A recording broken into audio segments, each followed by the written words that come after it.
Jhana Magia ki jai. We'll go on reading from the Devi Bhagavatam Retold by Ramesh Menon, and we're at the end of chapter 34. Jhana Magia wanted to know, O Muni, even Indra was cast down from heaven by terror when he sinned. What is this karma that is more powerful than the Lord of the Devas is? How does karma work? Is no one above it? The knowing say that karma is of three kinds, sanchita, vartamana, and prarabdha. Sanchita karma is what a soul has accumulated over many births. Prarabdha karma is sanchita karma that has begun to take effect in a life.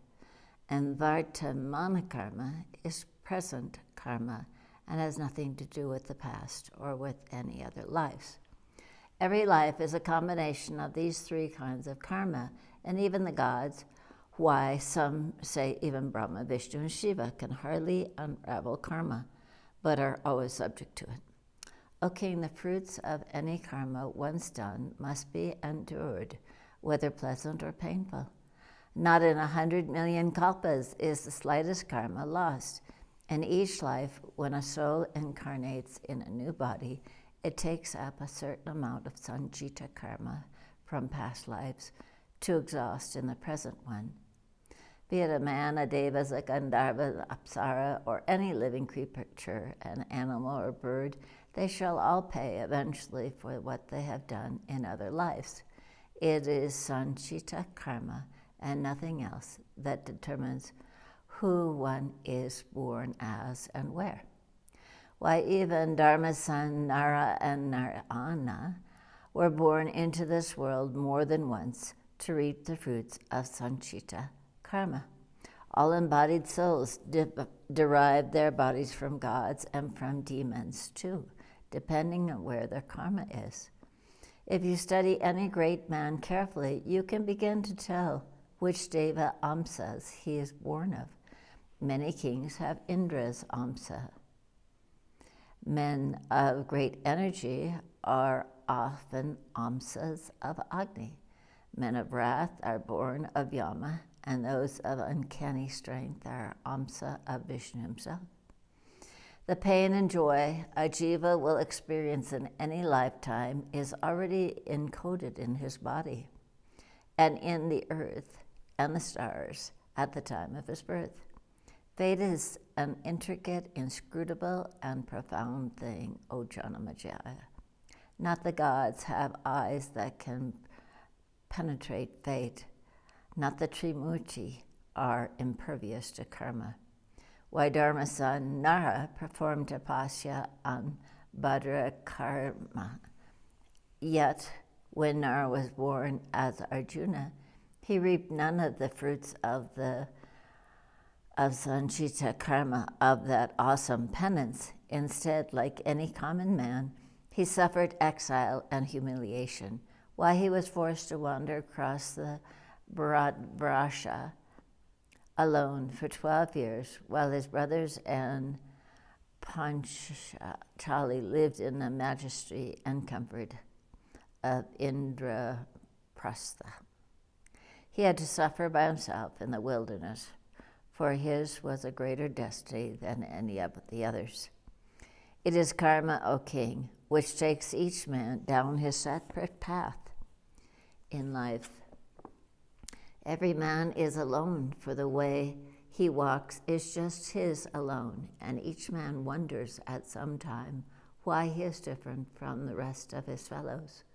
But then each man's karma differs from the karma of all other men. The more lives a man leads, the more unique his karma is.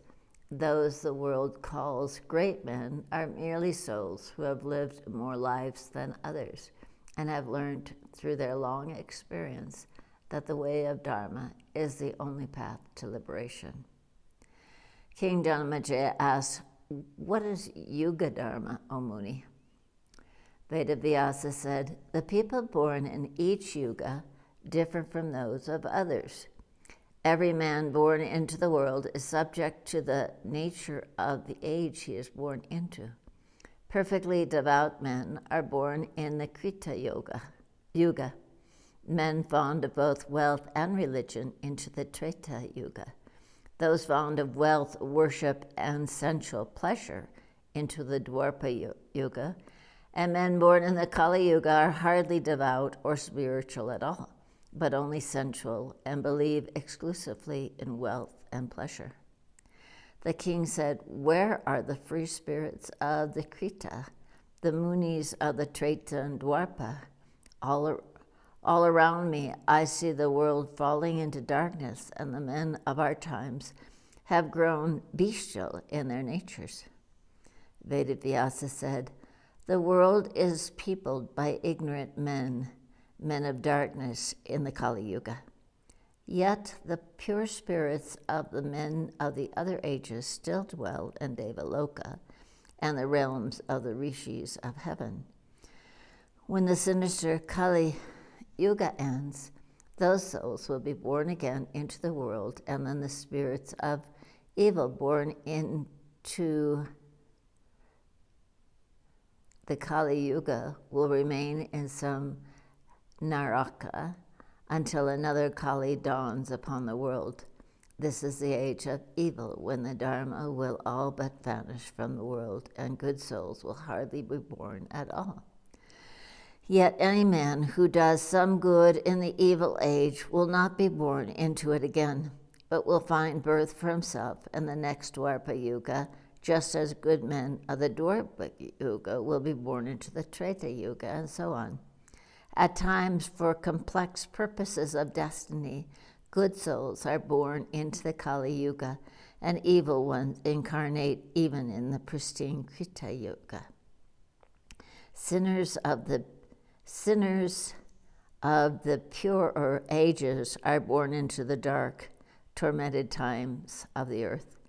Even a good man born in the Kali Yuga turns helplessly to evil, for the spirited age will force him to. Why, the very earth turns into living hell in the feral Kali Yuga. The castes are mixed so thoroughly no man knows what he is. The Brahmanas of this age are Rakshasas of the Dwapara Yuga. What to say then of the Kshatras and Vaishyas and Sudras? All dharma dies out in the Kali until men have no true religion at all, but are atheists or worship strange creeds or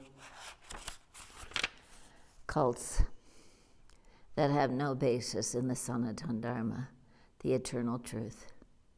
Arrogance, wealth, and viciousness are prized as virtues in the Kali Yuga. Gentleness and truth are seen as a sign of weakness and are mocked.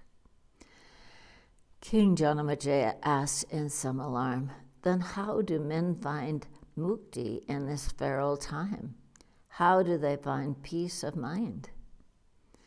There is no peace to be found in the Kali Yuga, but the wise say that moksha is easier to have in the Kali than in any other yuga, and the only way to mukti is the age of evil.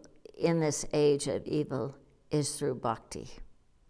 Men and women have grown so petty, and their hearts are filled with such evil, that worship is the only path to salvation.